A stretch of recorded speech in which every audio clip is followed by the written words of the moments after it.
Debat panas, saling tuding dan tuduh berlangsung di ruang sidang Pengadilan Negeri Tangerang kemarin. Manakala Samira Farahnas alias Doktif dihadirkan di persidangan. Doktif adalah saksi pelapor, sekaligus aktor utama yang menjebloskan Richard Lee ke dalam jeruji besi. Sidang memakan waktu hampir 10 jam. Usai persidangan, Doktif yang kemarin menyebut dirinya juru kunci neraka bagi Richard Lee, mengklaim semua buktinya valid dan mendukung penuh kesaksiannya di persidangan.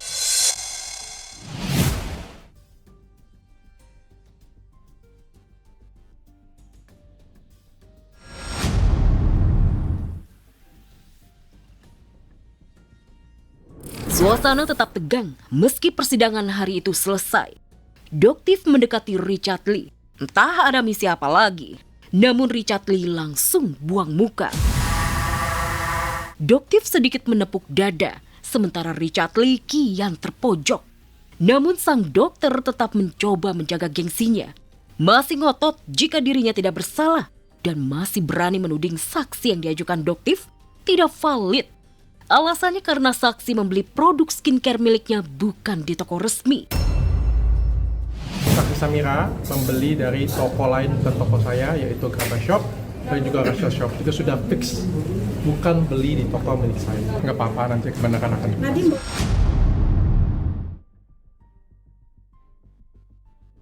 Sementara itu, perhatian publik tertuju pada agenda sidang berikutnya. Banyak yang penasaran, apakah pihak Richard Lee akan membawa bukti lain? Atau sidang minggu depan akan menghadirkan kejutan baru?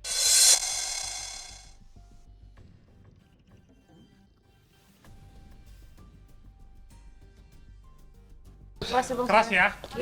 Bismillahirrahmanirrahim. Assalamualaikum warahmatullahi wabarakatuh. Jadi kami hadir untuk membantu Dr. Richard membuat kasus ini terang benerang. Maka bismillah, untuk menegakkan keadilan dan kebenaran, maka harus dilakukan dengan kebenaran. Tidak boleh dilakukan oleh kebohongan, dan kebohongan. Kenapa kami sampaikan demikian?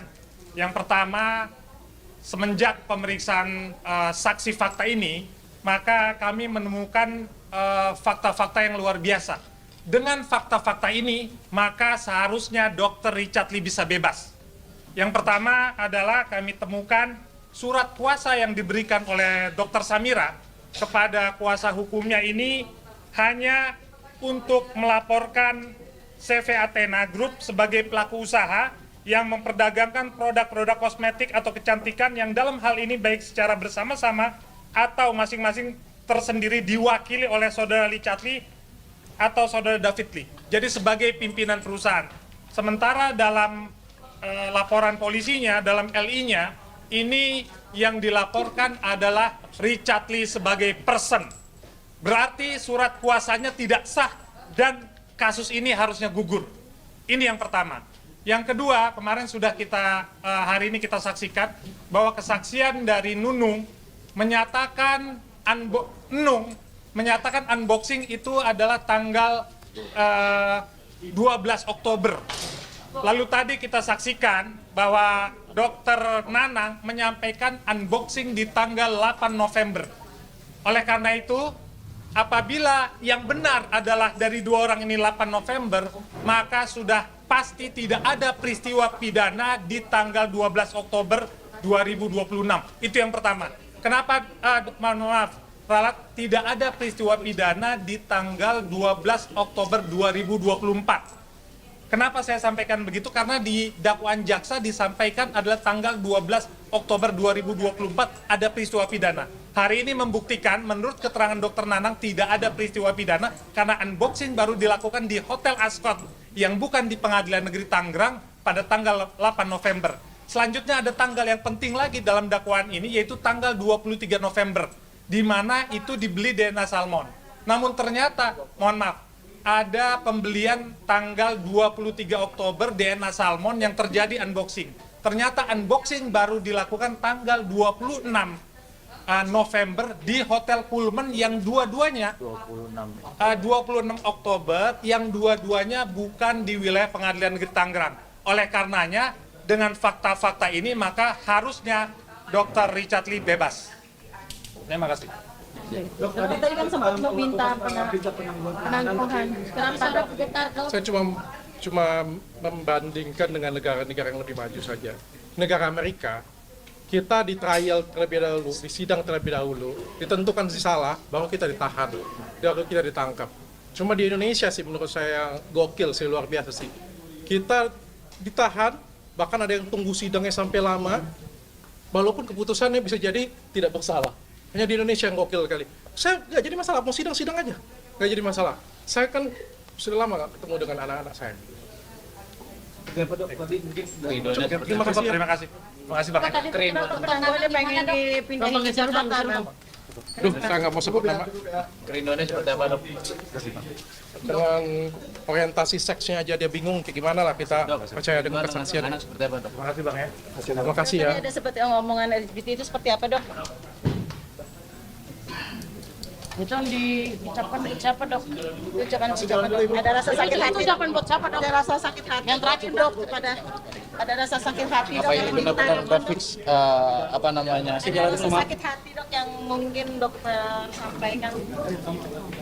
Iya mah. Itu kata-kata terakhir buat siapa dok? Kata-kata terakhir tadi buat Izin ya. siapa, dok? Apa dan sadar? Gimana ini bang? Tadi nampaknya jalan memanas banget nih bang jalan di persidangan tadi tuh. Ya, tadi bisa perkenalkan dulu ya, saya Randika selaku perwakilan dari Jaksa Penuntut Umum atas nama terdakwa Dr. Richard Lee ya. Tadi bisa dilihat oleh kawan-kawan, oleh teman-teman rekan media, kita melihat bahwasannya sudah jelas bahwasannya ada hal yang dibedakan antara unboxing waktu tempat unboxing dengan tempat dia menerima paket tersebut, sehingga ini harus digali keterangan antara satu saksi dengan satu saksi lainnya. Tidak boleh disimpulkan secara mandiri karena pembuktian masih berlanjut. Sehingga nanti kita akan membagi keterangan-keterangan saksi yang dihubungkan dengan alat bukti dan surat dakwaan yang kami dakwakan. Sehingga kami pun tadi dalam fakta persidangan mempertegaskan kepada penasihat hukum melalui majelis hakim bahwasannya pertanyaan-pertanyaan atau statement-statement yang diajukan oleh advokat adalah bersifat menyimpulkan dan bersifat penjerat. Bagaimana kita tahu bahwasannya kita tidak boleh memberikan pertanyaan yang menjerat, itu jelas diatur dan tegas secara diatur oleh KUHAP. Sehingga kami sangat keberatan terhadap statement-statement yang diajukan oleh tim advokat. Dan kami berkeyakinan bahwasannya surat dakwaan kami memenuhi alat bukti yang diajukan nanti pada saat persidangan. Seperti itu. Gak sempat baca? Dengerin aja. Klik icon text to speech, gak pakai ribet di okezone.com.